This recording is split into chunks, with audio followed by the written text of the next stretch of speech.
Hello, hello, Rosebuds. Welcome back. For those of you who are new here, a special welcome. I tell a handful of stories that are true and one imposter story that is completely fictional. You can try and guess which of the stories are allegedly true and which one is entirely made up. Nature is beautiful, but sometimes there are strange, unexplainable things that have happened to folks out there while hiking and camping. Today we have 10 truly terrifying tales. Some are paranormal and some are not. Make sure to listen all the way to the end where I will reveal which story was the fake.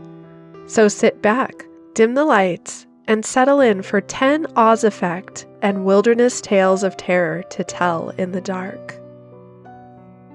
Story number 1. Something wasn't right.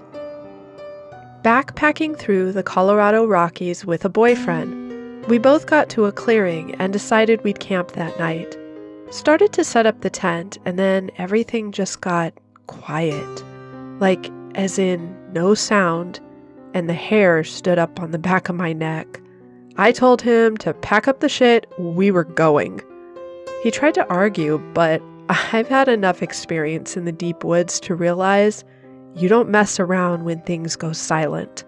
My boyfriend was just tired and didn't want to pack up again. I know you don't fuck around in the woods if you get that get out of here feeling. We hiked back down the trail we were on. It was 2 miles until we got to a much friendlier place. We camped there with no incident. The next day, my somewhat clueless boyfriend wanted to hike back up that trail, and I was like, nope. We spent the entire summer out camping. Never had that effect anywhere else. I have no idea what that was all about, but I didn't want to find out either. When the woods go still like that, it's not a good thing, especially in the middle of the day. I didn't know it was called the Oz factor. Nice. Story number 2, Unspeakable Tremors. I was getting over a 2-year relationship breakup and drove out east into the country. My plan was to sit quiet, away from the light pollution of the city, and take in a grand starscape in the dark, to just chill out. I found a spot to park at, up on the north side of a road on a grassy patch. I shut off my car, and after a moment, one of the weirdest, creepiest things to ever happen to me takes place. I rolled down the window and looked up at the sky in anticipation of a beautiful clear night's starry vista, when all of a sudden, the rear of my car feels like something is grabbing onto it and shaking the whole vehicle. I put the keys back into the ignition, fired her up, and frantically rolled up my window. Before I drove away, I remember stopping and wondering for half a second if it had just been a ground tremor or something innocuous. But the feeling in my gut, like when you're in the presence of something supernatural and malevolent, was sharp. So I drove away quickly and never went back. I've only told a few people who were interested about it, but this is the first time I felt like I could post it. Story number 3, Wildcats. I have lived in Alaska backcountry and spent a lot of time around different species of bears. You learn pretty quickly that bears, for the most part, want nothing to do with you. Their behavior is pretty easy to learn, and you can have an idea of what to expect with them in various scenarios. You can pretty easily see and hear them moving in most situations. Big cats still give me the fear, though. They are just too unpredictable and sneaky. I saw a cougar in person once, and it was terrifying. Probably less than 10 feet away, too.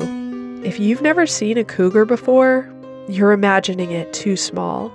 They're just shy of 8 feet long on average, and their whole body is muscle. Not muscle like a bull, mind you, but like a tightly coiled wire. Biggest, meanest looking animal I'd ever seen in the wild, and it was completely silent as it went past us. We just stood still for a good couple of minutes after it got out of sight, then let out a sigh of relief that it wasn't interested in us. Believe you me, it knew we were there.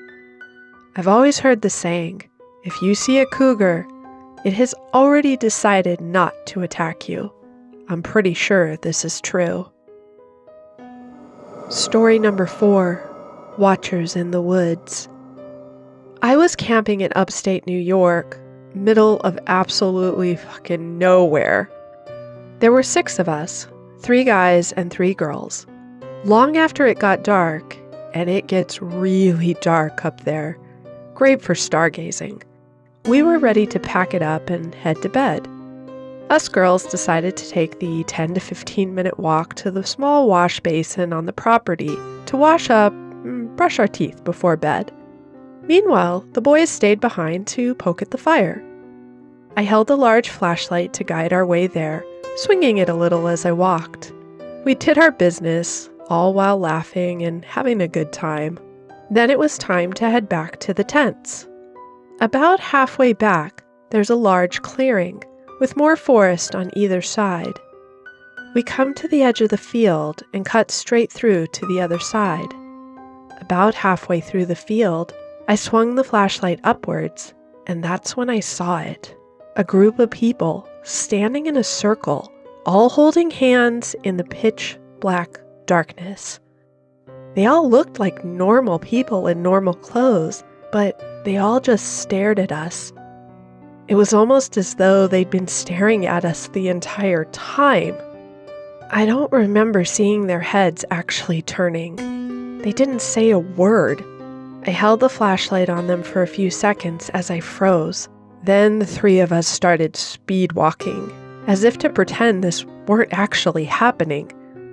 As soon as the group was behind us, we broke out into a sprint and ran the rest of the way back. Who the F were they? They weren't there on the way to the wash basin. Why were they there on the way back? Where did they come from? Were they watching us? Why didn't they say anything? Not even a casual hello. Were they a witch coven, a cult? We had so many questions and no answers. Obviously, the boys thought we were a little crazy, over-exaggerating, or even making it up. But we know what we saw. It was a little nerve-wracking trying to camp there that night. Since we didn't know why these people were out there, were they even real? Maybe ghosts? I have no idea. I'm still friends with the girl who brought us out there, and we find sanity in validating each other that we did see something. We know we're not crazy. It's the closest thing to a ghost story I've ever experienced. We now interrupt your broadcast for a brief Black Rose PSA. Have you ever heard of the red light curse? It's horrible.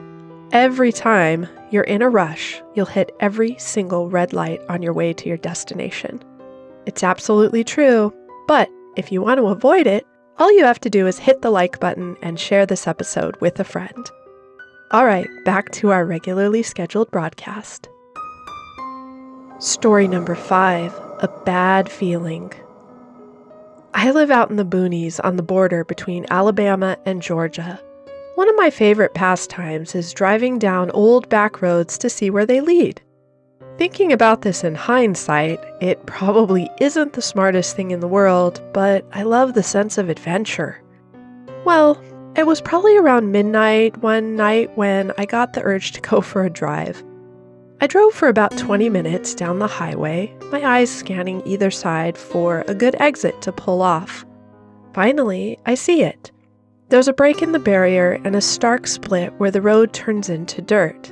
And I immediately get that sense of curiosity and wonder that I enjoy so much. I slow down and pull off the highway and onto the road, and it's just empty. There's enough room for 2 vehicles to pass by one another, but it was tight. The tree line on either side was dense and untouched.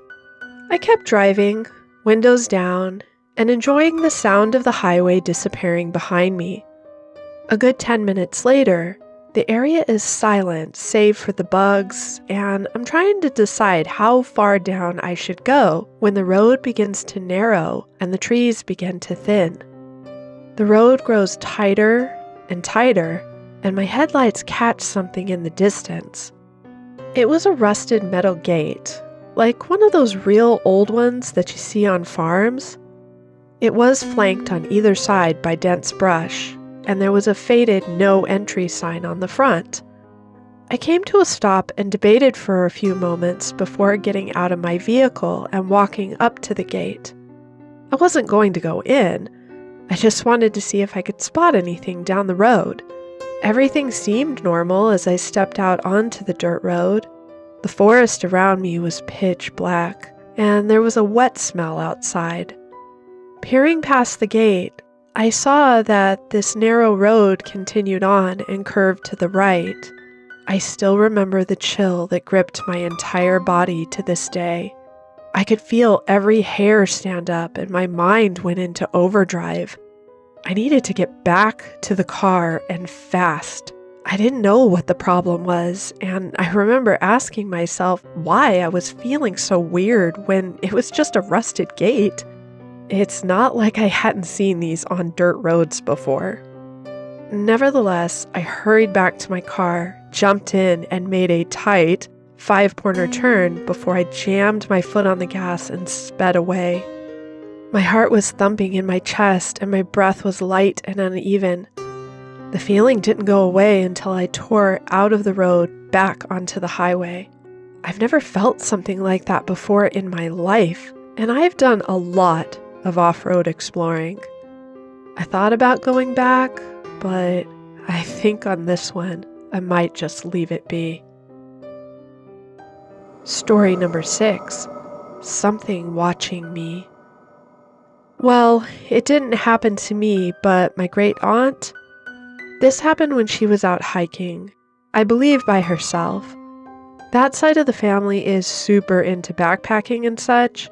Goat packing in the mountains are some of my earliest memories.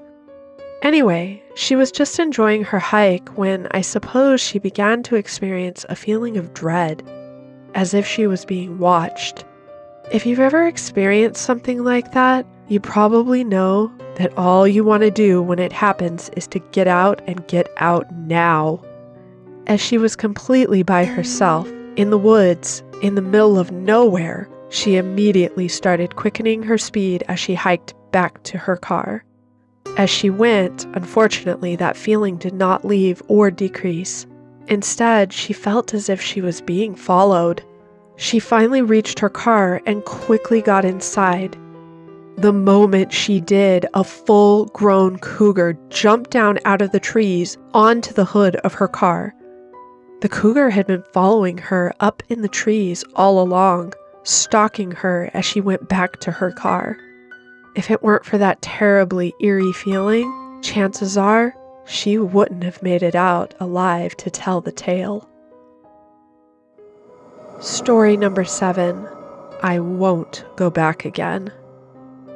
When I was younger during my summers, my cousins and I would run off and do boys versus girls forts in the woods on my grandma's property. But as that would make it 2 versus 4, I always joined the boys' team to even it out. We would forage in the forest for downed branches to build with, drag stuff out of the barn or garage with my grandma's permission to build fire pits and stuff. It was great. But I remember once where my cousin had sent me off to the creek to get a bucket of water, since we had an old barrel half buried in the ground to make fire in, and my cousin wanted to have water on hand just in case something went wrong. I filled the bucket and stood up and suddenly felt like I was being watched.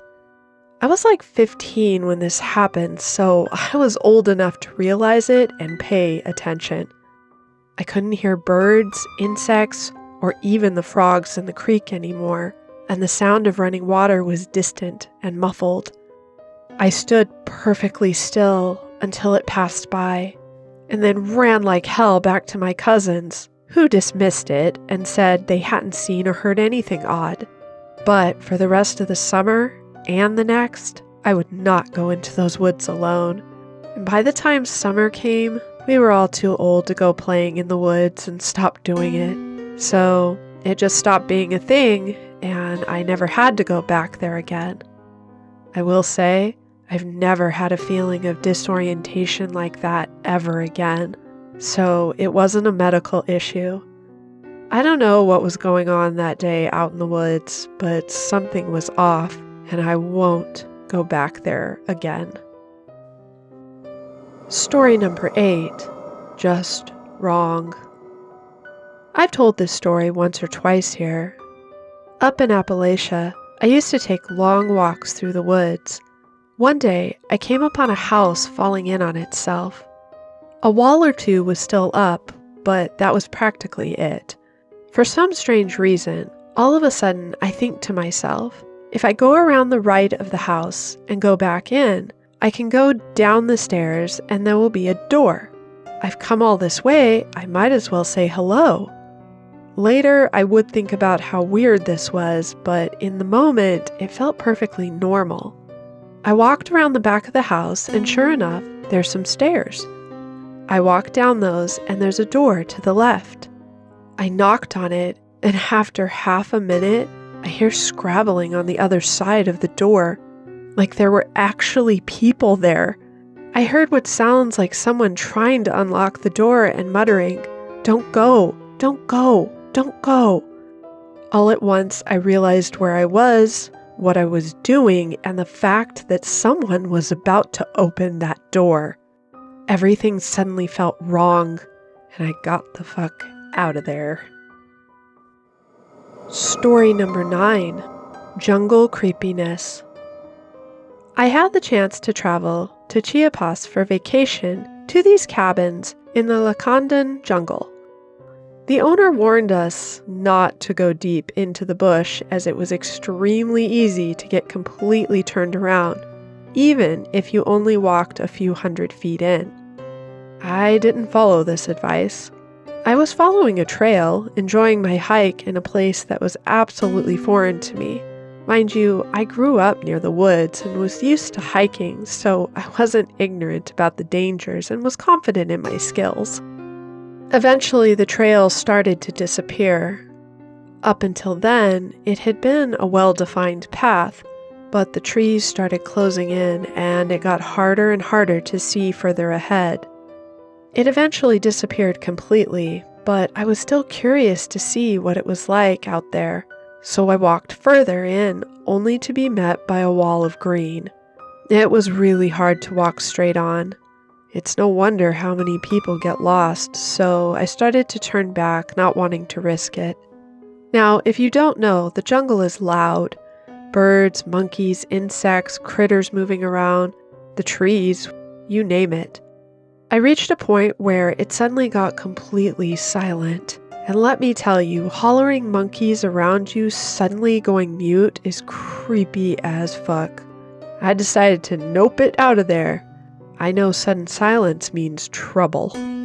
Later on, when the owner got back to cook us dinner and I told him about the sudden silence, he just said, "Was probably a jaguar. It's the only big predator around this place other than the crocs." Story number 10, Disoriented Hiker. I hike the trails in Appalachia a lot. I've gone backpacking on my own. Mom hates it and says she's worried that one day I'm going to get into a fix and not be able to get out. I'm in my 30s, mind you. I get it. Moms can be overly concerned. I feel like it's fine. I have a sidearm and bear mace. I have survival skills of how to handle a situation if I were to get lost or turned around. I'm honestly not that worried about it. I've never worried except this one time about 3 years ago. It was autumn and I was itching to get out on the trail. It was a trail I was well acquainted with, a 20-mile loop that was overnight and back. By backpacking standards, a small excursion. I don't always go alone, especially autumn hikes. I have tons of buddies, but this time I just happened to have 2 weekdays off in a row. My buddies were all busy, so I spontaneously decided to hit the trail. I had enough provisions from previous hikes that I didn't even need to do much shopping. Just pack, register my hike, and go. I set out on the trail and there wasn't a soul out there. There's something about being in the wilderness, an energy that's so serene. It's hard to explain. I was about 6 miles in, a few miles out from where I planned to make camp, and I start to feel dizzy. Something happened then. In my 7 years of being an outdoorsman, I've never encountered this. I felt this strange pull towards an area off the trail. It was like I couldn't control my feet. Part of my brain was saying, "What the F are you doing, man?" And the other part was coaxing me, "Over here. Just go this way." I found myself against that better part of my brain, defying logic and veering off the trail. I was maybe 25 feet away when I began to sweat profusely and feel really sick. I was straining with all the conscious effort I had to fight whatever was pulling me in that direction. The best I could do was just stop. I stopped my feet and forced myself to collapse on the ground. Eventually, I started to feel normal again, and I managed to get myself back up and get back on the trail. If that wasn't odd enough, I thought I had been immobile for about 5, maybe 15 minutes at best, trying to recompose myself. But when I looked at the time, just over an hour had passed. I was so disoriented. The sun was lower in the sky, so my watch was not off or broken. It was 3 p.m. and it should have been closer to 1:30 or 2. This shook me so badly. I turned around and hiked back out. I also felt incredibly drained. I've never talked about this experience to anyone and thought I'd share it here. It took me about 6 months before I could work up the nerve to go back out. Later, I learned online about the missing 411 cases, and I have to wonder, what if I survived becoming one of those cases? Well, Rosebuds, that's all for today's stories. Before I do the reveal for our fictional tale of terror, take a moment to leave us a comment down below. Do you think the Oz effect is really just an animal or predator about to strike? Or do you think there are times when it could be something paranormal or even alien in origin? I'd love to hear what your thoughts are on this subject. All right, let's do our reveal. Today's fictional story was the very last story, number 10, about the outdoorsman that hikes in the woods of the Appalachian Mountains. When I do have inspiration concerning my fictional stories, I often share that. And this time the inspiration came from my neighbor. This past autumn, she was telling me about how scared she gets when her adult son of about 30 goes out hiking alone on those Appalachian trails. I know there's a good number of missing 411 cases linked to that region, and there are other stories that are very similar to this fictional one I wrote. People have had eerie experiences just as this, and potentially had a near miss with whatever oddities occur in the deep wooded regions on this planet. I hope you enjoyed it all the same. Anyway, that's a wrap, Rosebuds. Thanks for listening. Until next time, take care and stay creepy.